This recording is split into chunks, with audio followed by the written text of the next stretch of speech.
Gestion de masse, c'est très intéressant. Je vous donne juste un chiffre. Environ 60% des 486 détenus condamnés pour terrorisme qui sont sortis de détention depuis 2018 sont désengagés. C'est-à-dire qu'il y a suffisamment d'éléments prouvant qu'ils sont en rupture avec l'idéologie. Moi, j'aimerais bien savoir qui mesure le désengagement, comment ça se fait. Et je pense que la prison, qui est un lieu de radicalisation, on en sort. On ne peut pas faire autrement qu'en sortir une fois que vous avez fait votre peine. On a vu que vous étiez radicalisé, vous avez terminé votre peine, vous sortez, vous n'êtes pas forcément accompagné. Je crois que, c'est pas nouveau que maintenant les établissements pénitentiaires sont des lieux de radicalisation, mais je crois qu'on n'a pas une vision globale des choses. Là, il y a un djihadisme d'atmosphère aujourd'hui. Vous ne pouvez pas dissocier. Ça, c'est le sommet de l'iceberg. Ce qu'il faut prendre en compte, c'est ce que disait notamment le Premier ministre britannique quand il dit que nos démocraties sont prises pour cible. Vous avez aujourd'hui des mouvances de plus en plus importantes. Malek Bouti parle un défait de masse. Boualem Sansal, lui également, rappelle le danger, qui sont là pour contester notre mode de vie, qui se réclament d'une législation qui, elle, relève d'un ordre divin, etc. Les pressions au quotidien contre les professeurs, c'est quoi ? C'est du djihadisme, c'est du terrorisme également. Alors c'est une forme de terrorisme global. Et donc, pour ce qui est de... Là, on est en train de s'intéresser au problème des gens qui sont allés en prison. De toute façon, une partie d'entre eux, la plus grande partie, ne changeront pas pour autant. Ça, c'est une réalité. Mais qu'est-ce qu'il en est maintenant de ce mouvement d'ampleur qui est en train de fragiliser notre société, qui risque de la décomposer ? C'est ça le vrai sujet. Je rappelle simplement, j'ai une tentative d'attentats tous les 2 mois, 2 attentats déjoués depuis le début de l'année, et une des 8 dernières tentatives d'attentats commanditées par l'État islamique. Et quand on parle de déradicalisation, ça veue dire quoi ? Est-ce que ça veut dire que ces individus reconnaissent la primauté des lois françaises, des valeurs laïques ? Là, je peux vous dire qu'on ne dit pas véritablement les choses. Parce que la question centrale, c'est à quoi adhère-t-on ? Quel est le type de société que l'on veut privilégier ? Qu'est-ce qui prime aujourd'hui notre pays ? Je doute que ces gens qui sortent aient fait leur conversion aux valeurs de la République. Le risque zéro n'existe pas, évidemment, mais c'est absolument effrayant. Les JO, on fait quoi là aujourd'hui ? Le risque zéro, en fait, on construit le risque en France. Vous voulez dire que là, en faisant ce qu'on va faire pour l'ouverture des JO, on construit du risque ? Écoutez, si aujourd'hui la DGSI peut avoir une certaine photographie de la réalité terroriste en France.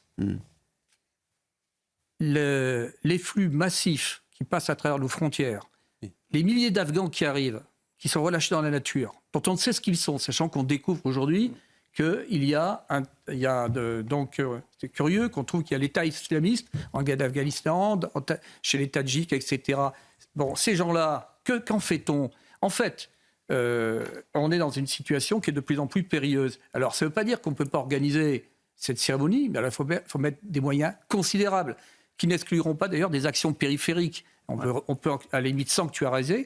Maintenant, la question se pose au-delà des jeux. Les jeux, il y a plein de menaces maintenant qui vont peser sur les jeux. Il y aura le terrorisme, il y a une délinquance de masse, il y a plein de phénomènes. Et il est vrai que je crois qu'aujourd'hui, il faut quand même regarder la réalité en face. Marleix surjoue le terrorisme, ça veut dire qu'il y a une arrière-pensée électorale. J'imagine que c'est ça. Écoutez, M. Olivier Marleix, il a fait partie d'un appareil politique qui a gouverné la France. Donc je l'incite à beaucoup d'humilité et de retenue. Clairement. Parce que lui aussi, d'une certaine manière, instrumentalise. Bon, maintenant, je suis d'accord sur ce que vous disiez. Si maintenant, il faut passer à l'offensive, la première offensive, elle est d'ordre idéologique. Il ne faut plus rien céder, notamment au sein de l'éducation nationale. On est dans une situation, maintenant, il faut choisir.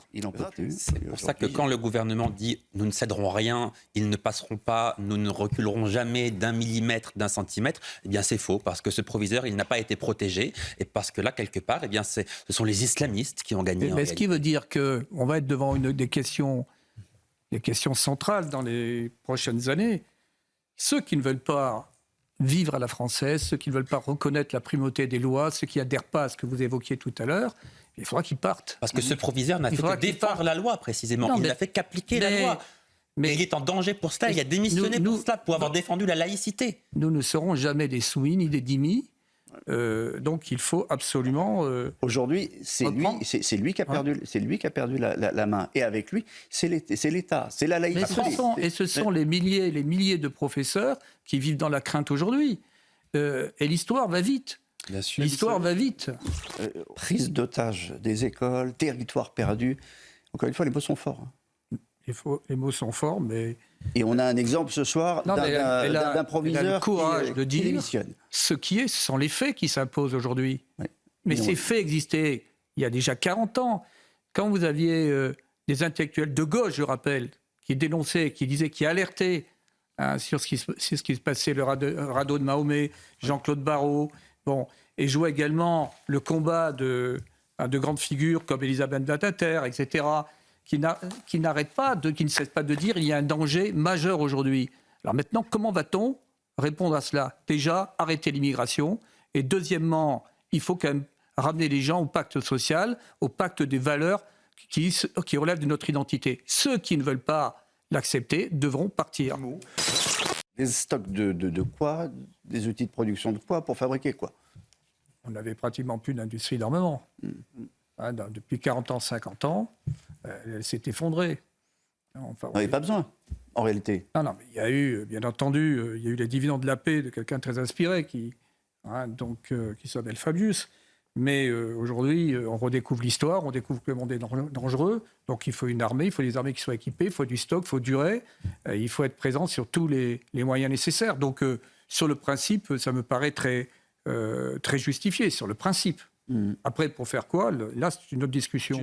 Non, il y a déjà... on n'a pas le budget. Non, attendez, on est dans une situation financière qui ne permet aucunement de pouvoir reconstruire, de rétablir de façon cohérente, efficiente, le service militaire obligatoire. C'est pas possible. Mais j'aurais préféré qu'il réponde ça ce matin. Sébastien Lecornu dit clairement une chose aussi, c'est que compte tenu aujourd'hui des moyens technologiques qui sont déployés dans une guerre qu'on appelle de guerre de haute intensité, il faut une armée professionnelle. Quelqu'un qui aurait été formé, par exemple, il y a 15 ans, ne serait pas en mesure de combattre aujourd'hui dans une guerre de haute intensité. En revanche... Oui, mais il y a une guerre des esprits, mais il y a une guerre des esprits aussi. Réunir des gens, essayer de saluer le même drapeau, aller dans la même direction. C'est précisément ce qu'il dit. Ça a un rôle social. Mais c'est un rôle. Il en appelle. Moi, j'en appelle à l'État. J'en appelle à l'État qu'on dise vraiment les choses, que l'éducation nationale redevienne ce lieu de diffusion des valeurs patriotiques, de notre identité. Donc c'est vrai qu'on est en combat, et c'est vrai que c'est pas seulement à l'armée de le faire. Dans l'armée, il faudrait qu'elle soit quand même renforcée dans ses effectifs également. Et la condition militaire aujourd'hui est un vrai problème.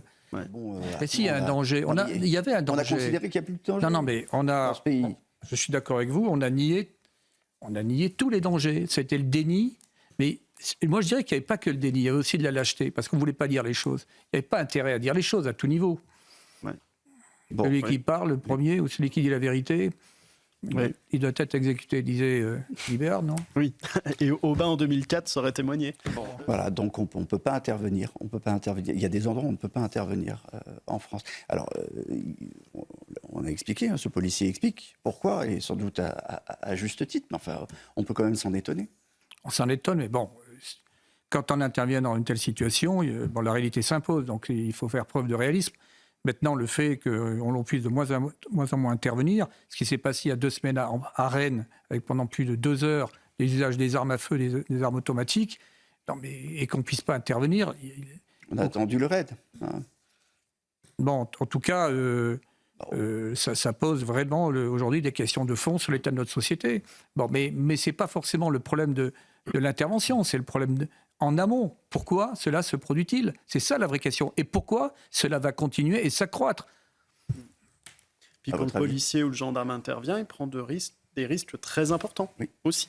Il le sait, sur le plan pénal. Et il n'y a pas eu d'interpellation, évidemment. Ils n'ont pas pu aller effectivement... Il faut les convertir au jeu celtique, c'est moins dangereux. Ce qui est inquiétant, si vous voulez, c'est que ces questions, on se les pose depuis très longtemps, les questions liées à la sécurité. Souvenez-vous de la campagne présidentielle de 2002.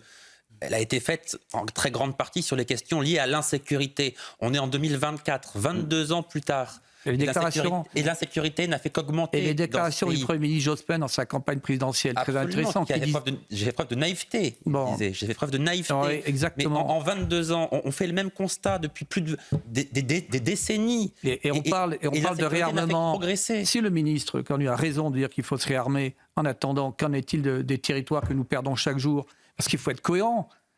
Je veux bien mais il faut un réarmement moral, idéologique, et il ne faut plus rien accepter sur notre territoire. Et sans évoquer qu'un militaire français, je le disais encore à midi, ne peut pas se balader en tenue dans une partie du territoire français sans être agressé. Ça, c'est une réalité.